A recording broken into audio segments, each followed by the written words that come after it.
Hi, this is Rachel Sanders with WisconsinEye here at the Hands Around the Capitol Foster Care Awareness Event. And I'm here with Tina Czappa, president of the Wisconsin Youth Advisory Council and also a former foster youth. So thanks for being here with us today, Tina. Yeah, you're welcome. What is the importance of this event at the Capitol today? This event is huge. It's so important. We have youth here that are preparing this event and that have been working all year round. It's our second annual event of the Hands Around the Capitol. And the importance really comes down to bringing awareness to the foster care system. We have youth out there that want change, are inspired to make changes and aren't quite there yet. And so we want to show them that they're not alone and that we're going to give them a voice until they're able to give their own voice out to the world. And it's really just bringing resources together, enhancing that community and showing people like we have a whole network in a village, and they say it takes a village to raise a child. Well, it takes a village to really make it through the foster care system and really come together as a community to make any actual changes and long-lasting efforts. So it's definitely the passion and drive behind this event today. And being a former foster youth, can you share some of your story about your experiences in the past in our system? Yeah, so I entered care at 11 permanently. And at first I was placed in a foster home, was there for about a year and a half, and then moved into a group home. Kind of moved around a lot. I had 5 high schools that I went to, so as you can tell in just that short part of it, it's really permanency is a struggle. You have other barriers that come with education, how you don't transfer credits as easily, and they're really working to improve that to make sure that foster youth aren't being pushed further behind than what they already are just by being placed in care. And honestly, being moved around really hindered the relationships between me and my siblings, and so we weren't really able to connect and grow close together. So really enhancing that relationship and realizing the need for the sibling relationships out there, because those are your lifelong people in your life that you've grown up with and that were in the same environment, and that are going to be your people throughout as long as they're actually like nurtured to be in your life. So definitely aged out of foster care, and I realized that permanency really can make a difference in a person's life. What else does our foster care system need? What else do the children need aside from permanency, and what do the foster parents need? I think foster parents can use more support and education, and just realizing that the stereotypes out there, they're easy to find, they're easy to access, but in reality, any youth, any foster youth that's in care, any age, really, as long as they're nurtured and understood and just given patience and shown that they're not going to be abandoned again by another person in their life, it can be so powerful and long-lasting that any stereotype or troubling behavior that a youth may display, in the end can be easily hindered and looked badly upon, but really the healing does happen, and youth grow so tremendously when they're shown that there's love and consistent care. And so that's absolutely what foster parents need, is that support and the realization that just the stigma out there isn't the truth.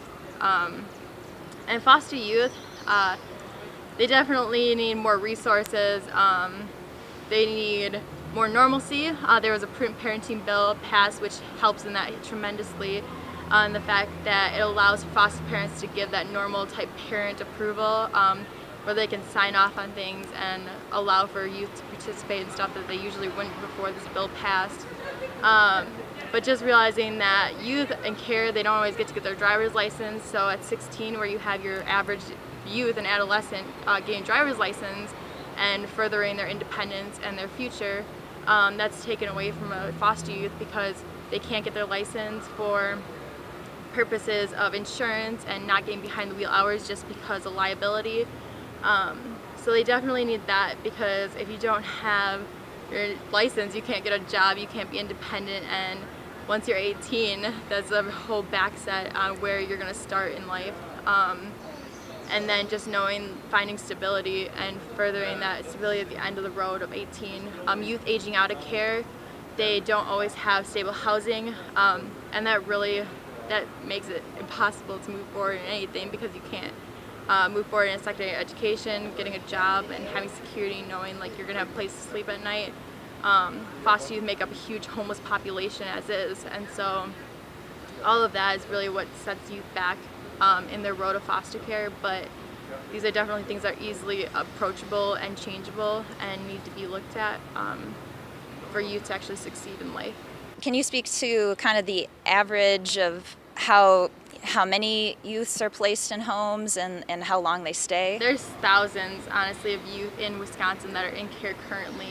And it's definitely an area where, as previously mentioned, their permanency isn't always established. And whether that's for termination of parental rights not being actually done and completed, or just uncertainty and a lot of moving, all of that combined really leads to youth not getting a stable permanent home, and that just extends the time that they're in care or not with an actual family setting that's going to lead to adoption.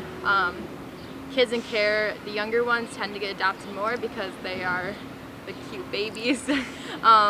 But in reality, adolescents are just as lovable and just as rewarding to invest in and give a future to. But that doesn't always happen, and there's lack of foster parents currently that are taking in adolescents just because of that fear and uncertainty. But a little patience and love can go a long way, honestly, and it's definitely something that needs to be looked at on the foster parent aspect, to realize that adolescents are just as important as children, and realizing that that can really be approached and easily solved in the end. What do you hope to see with Wisconsin foster care system, and what role do the millennial families play in foster care? Honestly, in an unrealistic way, I would love for foster care not to be needed. But sadly, we have abuse, we have neglect, we have trauma, and we have traumatic situations that just result in youth ending up in foster care. So with that, I just want quality foster parents to be established, for my peers to have that permanency established early on, so they don't have to move, so they can have that security, so they can really grow and increase their character as overall and really become the young adults that they can be. There's no reason that they have to be any different or backstep because of a situation that was occurred in their life. And millennials, so our young families out there that are coming up, I hear a lot of them saying the terms like, oh, I'm scared, like I don't really know if I'm ready for a family. But in reality, it's a common conversation out there that they're like, well, maybe we start by investing our time in a family-like setting, and adopting or looking into foster care and giving those youth a chance. It's not really a permanent solution, but it's something that millennials can absolutely look into and start using the avenue to kind of give back to the community that's around them. There's lots of foster youth out there. There's a lot of more than capable millennials and young families that can absolutely contribute. And it'd be great to see them step up. And how could millennials approach getting involved as a foster parent? I think looking at your county resources, coming to events like this, the outreach is huge.